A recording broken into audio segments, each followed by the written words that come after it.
This is one of those movies that you watch and then you numbly sit there like a week later still thinking about it. The Coffee Table is a horror movie that came out of Spain in 2022, but it's now getting its North American release and it's going to be in limited theaters on April 19th. I was sent a screener of this movie. I get a lot of screeners and I usually only do reviews if I really, really like the movie. And holy shit, this movie, I loved it, but I'm still numb from it.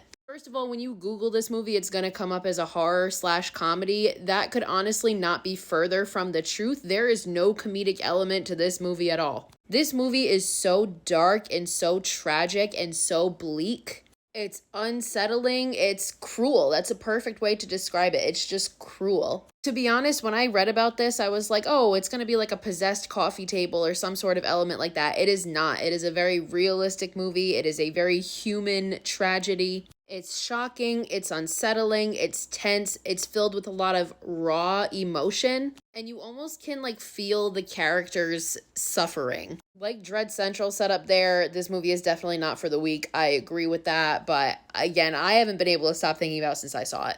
Said it's going to have a limited theater release, and then on May 14th it'll be available to rent on video on demand. I'll put the places you can rent it here. I highly recommend this one. This one gets an 8.5 out of 10 for me.